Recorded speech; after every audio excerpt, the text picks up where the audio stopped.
আসসালামু আলাইকুম। আশা করি সবাই খুব ভালো আছেন। মোবাইল রিপেয়ার বিডি থেকে আমি নাদিম। আর আমার হাতে আজকে যে ফোনটা দেখতে পাচ্ছেন এটা হচ্ছে স্যামসাং S21 আলট্রা। ডিসপ্লেটা ড্যামেজ এবং ব্যাকশেলটাও ড্যামেজ, যার কারণে মূলত আমাদের কাছে নিয়ে এসেছেন কাস্টমার ভাই চেঞ্জ করার জন্য। সো আজকে আমি আপনাদেরকে দেখাবো কীভাবে আমরা ডিসপ্লেগুলো চেঞ্জ করে থাকি S21 আলট্রার। আর S21 আলট্রার ডিসপ্লের প্রাইসটা কিন্তু আগের থেকে অনেক কমে গেছে। এটার প্রাইসটা রাখা হয়েছে মাত্র এখন 12,500 টাকা, 1 মাসের গ্যারান্টি সহ। যদি 1 মাসের মধ্যে ভাঙা ফাটা স্ক্র্যাচ না আসে, ইনশাল্লাহ আপনি আসবেন, চেঞ্জ করে নিয়ে যাবেন, কোনো ধরনের কোনো কন্ডিশন লাগবে না। সো ইনশাল্লাহ আপনারা দেখতে থাকেন ভিডিওটা। মূলত আজকের ভিডিওটা খুবই স্পেশাল, কারণ হচ্ছে অনেকেই আমাদের কাছে নক করেন যে ভাই এত কমে যে ডিসপ্লেগুলো বিক্রি করতেছেন এগুলো কি কপি কিনা, এগুলো কি ফিঙ্গারপ্রিন্ট সেন্সর কাজ করে কিনা, বেজেলটা খুব বেশি বড় কিনা। সো মূলত তাদের জন্য এই ভিডিওটা করা, যাতে করে তারা দেখতে পারেন যে এটার কালার, বেজেল এবং ফিঙ্গার টোটাল 3টা বিষয় কি কাজ করে কিনা। সো সাথেই থাকুন। ফোনটা কিন্তু রানিং হয়ে গেছে। মূলত ডিসপ্লেটা আমি উপর দিয়ে একটু চেক করে দেখিয়ে দিচ্ছি কাস্টমার ভাইকে। আমাদের এখানে রুলস অনুযায়ী কোনো ভাই আসলে আমরা তাদেরকে অবশ্যই চেক করে দেখাই, চেক করে দেখার একটা সুযোগ দিই, যাতে করে সে কনফার্ম হতে পারে সে লাগাবে কিনা।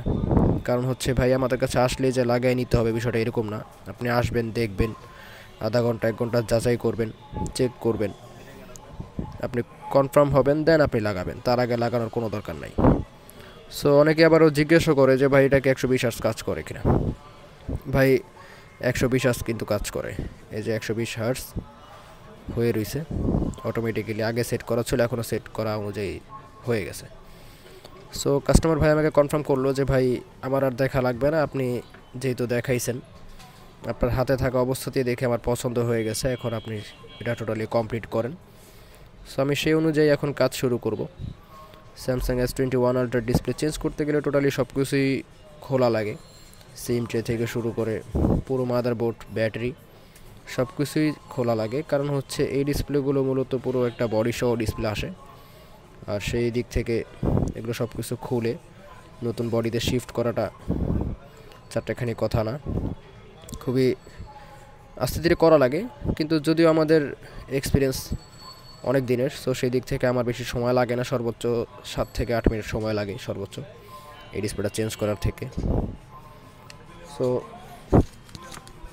এটা পুরোপুরিভাবে কমপ্লিট করার পর আপনারা দেখতে পারবেন এটা লুকটা কীরকম আসে। কারণ হচ্ছে অনেকেই আবার এই কোশ্চেনটাও রাখেন যে ভাই ডিসপ্লে চেঞ্জ করার পর কি কোনোভাবে বোঝা যাবে কি না যে ফোনটা খোলা হয়েছিল। ভাইজান আমাদের ব্যাকশেল ফিটিং করা থেকে শুরু করে ডিসপ্লের যে ফিনিশিং সব কিছু মিলিয়ে আসলে এত ইজিলি আপনি ধরতে পারবেন না যে ডিসপ্লে চেঞ্জ করছি বা ফোন কখনো খুলছি। সো এই যে ফিঙ্গারপ্রিন্ট সেন্সরটা চেক করে আপনাদেরকে দেখাচ্ছি এটা কি ফার্স্ট কাজ করে কিনা। একদম ওয়ান ট্যাপে কাজ করতেছে, কোনো ধরনের কোনো মিসিং নাই যে এবার মিস হলো পরের বার কাজ করলো, এরকম কোনো কথা নাই, জাস্ট ওয়ান ট্যাপ। এটা কিন্তু পুরোপুরিভাবে কমপ্লিট হয়ে গেছে। এখন শুধুমাত্র ব্যাকশেলটা ফিটিং করব। সো ব্যাকশেল ফিটিং করার আগে যে বিষয়টা আমাদের মাথায় রাখতে হয় সেটা হচ্ছে এটার পুরোপুরিভাবে ক্যামেরাটা ক্লিন করা।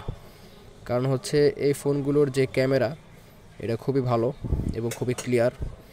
সো ছোটোখাটো যদি কোনো ডাস্ট বা ময়লা থাকে ভিতরে, তাহলে সেই ক্ষেত্রে ক্যামেরা কিন্তু ঘোলা হয়ে যায়। ওর ভাই কিন্তু খুবই খুশি ফোন হাতে পেয়ে। সো যাদের দরকার তারা অবশ্যই যোগাযোগ করতে পারেন আমাদের নিজের কন্ট্যাক্ট নাম্বারে। আসসালামু আলাইকুম।